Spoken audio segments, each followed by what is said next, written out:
business owner is one of the hardest and most fulfilling jobs anywhere.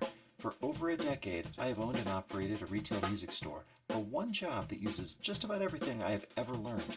While some of this knowledge came from a classroom, I have no business degree or management certification.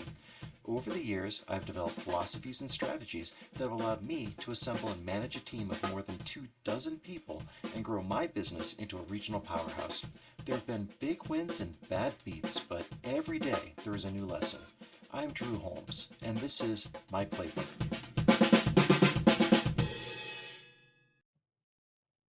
Greetings and welcome to the playbook. I have a hard time not rocking out to that drum beat. That was laid down by Mr. Peter Knutson, who works for me with Boomer Music and Drums West, and fantastic drummer, great musician. So big shout out to Peter. That's some really, really great stuff, and I love using his stuff because it's just fantastic.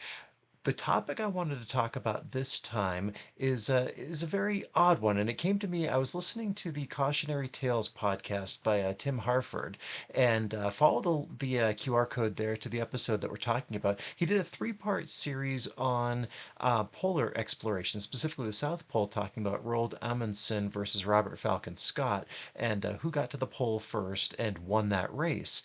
And the concept that I really want to get to, and I'll talk a little bit more in detail about the polar exploration, is about winning the right way. And the thing that I really want to convey here is winning at all costs sometimes isn't winning at all. And the manner in which you win can sometimes be more vital than if you win.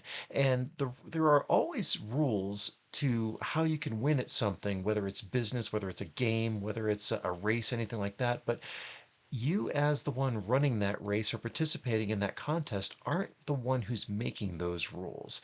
And to go further detail into these concepts, the race to the South Pole. Roald Amundsen, he was the first one that reached the South Pole. He lied about his destination. So when he was departing from Norway, he had told his financial backers that he was actually going to the North Pole. He even told his crew that as well. It wasn't until he was beyond the reach of his creditors that he told the crew they were actually going for the South Pole. They were trying to beat Robert Falcon Scott there, and they eventually did. He had a very small expedition. They used skis, they used dogs, and they got there first and they got home safely. Well, this led to him being accused of cheating later by the Royal Geographical Society. Why? Well, they were supporting Robert Falcon Scott. It was supposedly Scott's turn to make this expedition for the glory of science and for the glory of British endurance. So he was the second one that reached the South Pole. Very, very well funded trip, but it wasn't outfit for the conditions that he was going to face. He had motorized sledges. He didn't use dogs. It was considered ungentlemanly. And he died on the return trip. And when they found his body, they even found fossils that he and his crew had gathered and were bringing back. They didn't abandon the fossils. They chose to die instead of sacrificing the science. And he was heralded as a hero. So the admiration that everyone had for Scott clouded, in my opinion, clouds their judgment as to whether or not he succeeded. He didn't. He made it to the pole but didn't return safely.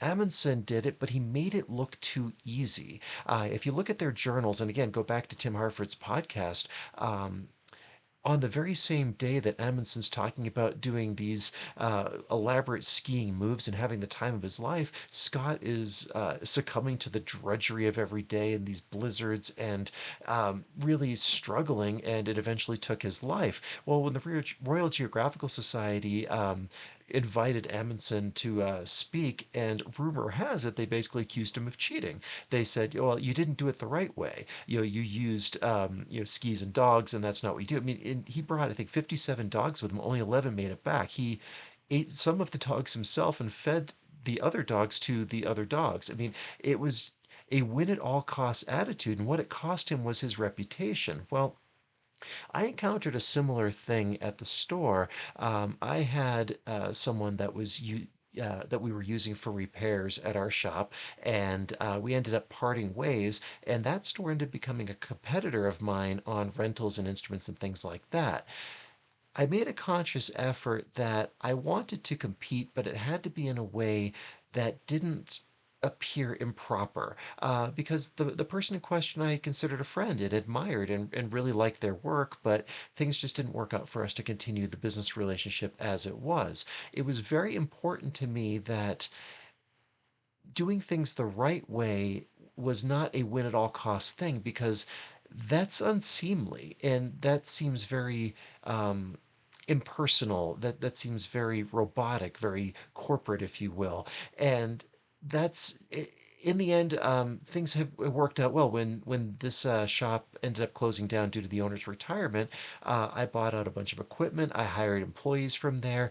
The image of how we did things was crucially important because I really wanted to do things right for me, for the community, for everyone involved, and I think we came out of that okay. So that's today's lesson: is that winning, but winning the wrong way and what's perceived as the wrong way isn't really losing, isn't really winning, rather. Sometimes it's actually losing. So I hope you found this helpful. Shoot me a message, give me some comments, let me know what you like, what you want to see. Like, share, subscribe, and I'll catch up with you next time.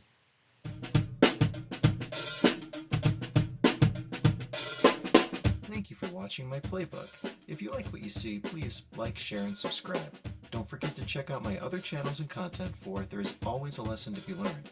If you have a comment or suggestion for future content, please leave it below and I will do my best to accommodate. I'm Drew Holmes, and this has been my playbook.